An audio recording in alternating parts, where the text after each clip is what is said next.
రేపు నవీ ముంబై వేదికగా women's world cup final fight జరగనుంది. నవంబర్ 2న జరిగే ఫైనల్ ఫైట్ లో సౌత్ ఆఫ్రికాతో డూ ఆర్ డై మ్యాచ్ ఆడనుంది టీమిండియా. రెండు టీమ్స్ ఇప్పటి వరకు వరల్డ్ కప్ గెలవలేదు. దీంతో ఏ జట్టు గెలిచినా కొత్త ఛాంపియన్ అవతరించనుంది. సెమీఫైనల్స్ లో 7 సార్లు ఛాంపియన్ గా నిలిచిన ఆసీస్ ను ఓడించి మంచి జోష్ లో ఉంది టీమిండియా. ముఖ్యంగా జమీమా సూపర్ ఫామ్ టీమిండియాకు ప్లస్ పాయింట్ కానుంది. మరోవైపు సౌత్ ఆఫ్రికా జట్టు కూడా స్ట్రాంగ్ గా ఉంది. వరల్డ్ కప్ లోనే 470 రన్స్ తో హైయెస్ట్ పరుగులు సాధించిన ప్లేయర్ గా లారా ఉల్వర్ట్ నిలిచింది. సెకండ్ హైయెస్ట్ రన్ గెట్టర్ గా 389 రన్స్ తో స్మృతి మందన ఉంది. రైట్, రేపు జరిగే ఫైనల్ మ్యాచ్ పై మరిన్ని డీటెయిల్స్ తేజస్వి లైవ్ ద్వారా అందిస్తారు. తేజస్వి, టీమిండియా బలబలాలేంటి? రైట్ చంద్రిక, రేపు నవంబర్ 2న ఉమెన్స్ క్రికెట్ లో ఒక రికార్డ్ కైతే చాలా దగ్గరగా ఉన్నాము అండ్ ఒక హిస్టరీ క్రియేట్ చేయబోతున్నారు. రేపు నవీ ముంబై డివై పాటిల్ స్టేడియంలో సౌత్ ఆఫ్రికా అండ్ ఇండియా తలపడబోతున్నారు వరల్డ్ కప్ ఫైనల్లో. అండ్ ఇండియా ఇప్పటికే 2 times ఫైనల్కి వచ్చి కప్ గెలవలేకపోయిన సిచ్యువేషన్. అండ్ ఈసారి కూడా స్ట్రాంగెస్ట్ టఫెస్ట్ కాంపిటీటర్స్ అయిన ఆస్ట్రేలియాని బీట్ చేసి వాళ్ళు 7 times వరల్డ్ ఛాంపియన్స్, అలాంటి వాళ్ళని బీట్ చేసి ఫైనల్కి వచ్చింది. అండ్ ఇటు సౌత్ ఆఫ్రికా కూడా అంతే స్ట్రాంగ్గా అంతే మంచి కాంపిటీటర్స్ అయినటువంటి ఇంగ్లాండ్. ఇప్పటి వరకు అసలు ఇంగ్లాండ్ కానీ ఆస్ట్రేలియా కానీ లేకుండా ఉన్న ఫైనల్ ఏదీ లేదంట వరల్డ్ కప్లో ఇన్ని ఇయర్స్లో. కానీ for the first time South Africa ఇంగ్లాండ్ని బీట్ చేయడం అండ్ ఇండియా ఆస్ట్రేలియాని బీట్ చేసి ఫైనల్కి రావడం. అండ్ సౌత్ ఆఫ్రికాకి వచ్చేసి ఇది మెయిడన్ ఫైనల్ కాబట్టి వాళ్ళు ఖచ్చితంగా గెలవాలి అనే ఒక కసితో, ఈవెన్ అంటే సౌత్ ఆఫ్రికా సిచ్యువేషన్ చూసుకుంటే సౌత్ ఆఫ్రికా మెన్ కూడా ఇంతవరకు ఒక వరల్డ్ కప్ కూడా గెలవల. వాళ్ళు ఫైనల్స్కి వచ్చిన సందర్భాలు కూడా చాలా తక్కువ. సో సౌత్ ఆఫ్రికా ఉమెన్ చాలా టఫ్ కాంపిటీషన్ ఇచ్చి ఇంతవరకు వచ్చారు. అండ్ ఇండియన్ ఉమెన్ గురించి మాట్లాడుకుంటే వాళ్ళు లాస్ట్ మ్యాచ్లో ఎలాంటి పర్ఫార్మెన్స్ ఇచ్చారో మనకు తెలుసు.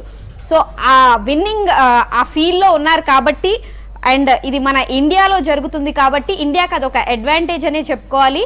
అండ్ ఇండియన్ బ్యాటింగ్ లైనప్ చాలా స్ట్రాంగ్గా ఉంది. మేజర్గా ఇండియన్ బ్యాటింగ్ లైనప్ ఫస్ట్ ఓపెనర్స్గా రాబోతున్న స్మృతి మందానా అండ్ షఫాలి వర్మ మీద డిపెండ్ అయి ఉంటుంది. షఫాలి వర్మ ప్రతీక రావల్ ఇంజురీ తర్వాత తనకి ఆపర్చునిటీ దొరికింది లాస్ట్ మ్యాచ్లో, కానీ తను పర్ఫామ్ చేయలే.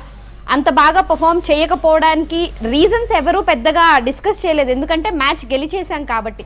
కానీ తను ఫైనల్లో ఎలా పర్ఫామ్ చేస్తుంది. అండ్ స్మృతి మందానా కూడా చాలా చిన్న షాట్తో అవుట్ అవ్వడం జరిగింది. సో చాలా మేజర్ కన్సర్న్. ఓపెనర్స్ మంచి ఓపెనింగ్ ఇస్తే కనుక నెక్స్ట్ వచ్చే జమీమా రోడ్రిగ్స్ కానీ, and Jemimah Rodrigues last time number 3 ప్లేస్లో వచ్చింది, కానీ ఈసారి మరి నెంబర్ 3లో వస్తుందా నెంబర్ 5లో వస్తుందా అనేది తెలీదు. తను జనరల్గా నెంబర్ 5లో వస్తుంది, కానీ లాస్ట్ మ్యాచ్లో 3rd ప్లేస్లో రావడం, తను 127 నాట్అవుట్గా ఉండడం, ఇండియాని సెమీఫైనల్లో గెలిపించడం, ఇదంతా బాగా కలిసి వచ్చింది. కాబట్టి మేబీ ఈసారి కూడా హర్మన్ ప్రీత్ కౌర్ తన ప్లేస్ని జమీమాకి సాక్రిఫైస్ చేసి తనని 2 downలో పంపిస్తుంది అని అయితే అనుకుంటున్నారు. అండ్ హర్మన్ ప్రీత్ కౌర్కి ఇదే లాస్ట్ ఓడిఐ మ్యాచ్, ఎందుకంటే తను గతంలో 5 వరల్డ్ కప్స్ ఆడడం జరిగింది. అండ్ ఈ మ్యాచ్ కనుక గెలిస్తే హర్మన్ ప్రీత్ కౌర్కి ఇది లైఫ్ టైం మెమరబుల్గా ఉండిపోతుంది. అండ్ తనకి డెడికేట్ చేస్తూ ఈ వరల్డ్ కప్ గెలిచే ఛాన్సెస్ కూడా ఉంటాయి. సో హర్మన్ ప్రీత్ కౌర్ తను చాలా ఎక్స్పీరియన్స్డ్ అండ్ తను బాగా పర్ఫామ్ చేసింది సెమీఫైనల్లో కూడా. సో అదే నాకౌట్స్లో తను చాలా బాగా పర్ఫామ్ చేస్తుంది అనే ఒక రికార్డ్ ఉంది. సో ఈ మ్యాచ్లో కూడా తను అంత బాగా పర్ఫామ్ చేస్తే నథింగ్ లైక్ ఇట్, అంతకంటే ఇంకా ఇండియన్ టీంకి ఎక్కువ ఏమి ఎక్స్పెక్ట్ చేయరు. సో అందరూ బ్యాటింగ్ పరంగా అందరూ మంచి రిథంలోనే ఉన్నారు. ఇటు దీప్తి శర్మ, రీచా ఘోష్ బ్యాటింగ్ లైనప్ అయితే చాలా స్ట్రాంగ్గా ఉంది. కానీ మనం మాట్లాడుకోవాల్సింది బౌలింగ్ లైనప్ గురించి. బౌలింగ్లో ఓపెనింగ్లో అంటే ఫస్ట్ పవర్ ప్లేలో రేణుకా సింగ్ ఠాకూర్ కానీ క్రాంతి గౌడ వీళ్ళిద్దరు కనుక మంచిగా వికెట్స్ తీస్తే, స్టార్టింగ్ మనకి ఇంకా ఆ రిథంలోకి వచ్చేస్తే మన తెలుగు అమ్మాయి శ్రీచర్ని చాలా బాగా వికెట్స్ తీస్తుంది. సో మధ్యలో మిడిల్ ఓవర్స్లో. సో శ్రీచర్నికి ఆ స్ట్రాంగ్, తను ఇప్పుడిప్పుడే క్రికెట్ స్టార్ట్ చేయడం అంటే తను కొంచెం నేర్చుకుంటుంది కాబట్టి, వీళ్ళు సీనియర్స్ కాబట్టి తనని కొంచెం గైడ్ చేసే ఛాన్స్ ఉంటుంది. ఈవెన్ దీప్తి శర్మ మంచిగా వికెట్స్ తీస్తుంది, తను చాలా ఇంటెలిజెంట్ బౌలర్ కాబట్టి. అండ్ రీసెంట్గా రాధా యాదవ్ కూడా తనని కూడా వెనక్కి తీసుకొచ్చారు, తను మంచిగా వికెట్స్ తీసింది లాస్ట్ మ్యాచ్లో. సో ఓవరాల్గా మన బౌలింగ్ లైనప్ ఇంకా స్ట్రాంగ్ చేసుకొని రావాల్సిన పరిస్థితి. అండ్ మేజర్ కన్సర్న్ వచ్చేసి మన ఇండియన్స్కి ఫీల్డింగ్. అక్కడ లారా ఉల్వర్ట్ లాంటి వాళ్ళు, మారిజాన్ క్యాప్ లాంటి వాళ్ళు ఉన్నారు కాబట్టి ఫీల్డింగ్ మెరుగు చేసుకొని రాకపోతే మాత్రం ఈ మ్యాచ్ చేజారిపోయినట్లే అని చెప్పుకోవాలి. అండ్ సౌత్ ఆఫ్రికా స్ట్రెంగ్త్ వచ్చేసి లారా వుల్వర్ట్ వాళ్ళ కెప్టెన్, తనే స్ట్రాంగ్గా లీడ్ చేస్తుంది. అండ్ ఈ వరల్డ్ కప్లో మొత్తంలో తనే హైయెస్ట్ రన్ గెటర్గా ఉంది. 470 రన్స్ తను చేయడం జరిగింది.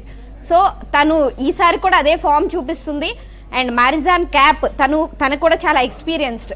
తను లాస్ట్ మ్యాచ్లో 5-4తో చాలా మంచి ఫామ్లో ఉంది. అండ్ తన ఆల్రౌండర్ కూడా చాలా మంచిగా బ్యాట్తో కానీ బాల్తో కానీ చాలా మంచి ఫామ్లో ఉంది. సో మ్యారిజాన్ క్యాప్ని కూడా మనం తక్కువ అంచనా వేయడానికి లేదు. వాళ్ళ బౌలింగ్ కూడా చాలా టైట్గా ఉంది. సో ఇలాంటి సిచ్యువేషన్స్లో మన ఫ్లాస్ని మనం గనక కొంచెం మెరుగుపరుచుకొని, పైగా డివై పాటిల్ స్టేడియం మన ప్లేయర్స్కి చాలా అలవాటు అయిపోయింది. వాళ్ళు కంటిన్యూస్గా మ్యాచెస్ ఆడుతూ వస్తున్నారు కాబట్టి. అండ్ ఈ రెండు టీమ్స్ రికార్డ్స్ చూసుకుంటే కూడా 34 మ్యాచెస్ ఇప్పటివరకు 34 ODI మ్యాచెస్ ఆడితే అందులో 20 మ్యాచెస్ ఇండియా గెలవడం జరిగింది. అండ్ కేవలం 13 మ్యాచెస్ మాత్రమే సౌత్ ఆఫ్రికా గెలిచింది. అండ్ ఒకటి రిజల్ట్ లేకుండా ఉంది. సో ఇండియాకి మంచి రికార్డ్స్ ఉన్నాయి సౌత్ ఆఫ్రికా మీద. కానీ ఇదే టోర్నమెంట్లో ఆల్రెడీ సౌత్ ఆఫ్రికా ఇండియాని ఓడించింది. సో ఇలాంటి సందర్భంలో మనం మన బలాబలాలు ఏంటి, మనం దేని మీద కాన్సన్ట్రేట్ చేయాలి అనేది వర్కౌట్ చేసుకొని వస్తేనే ఈ మ్యాచ్ ఈజీగా ఉంటుంది. అండ్ ఫైనల్ అనేది అంత ఈజీగా ఉండదు, చాలా ప్రెషర్ ఉంటుంది, మైండ్ సెట్ అనేది అన్స్టేబుల్గా ఉంటుంది. సో కాన్సన్ట్రేట్ చేసి ఎవరిని టార్గెట్ చేస్తే బాగుంటుంది అండ్ ఏమేం మార్చుకొని రావాలి అనేది చూసుకుంటే ఈ మ్యాచ్ ఖచ్చితంగా మందే అయ్యే ఛాన్స్ ఉంది చంద్రిక.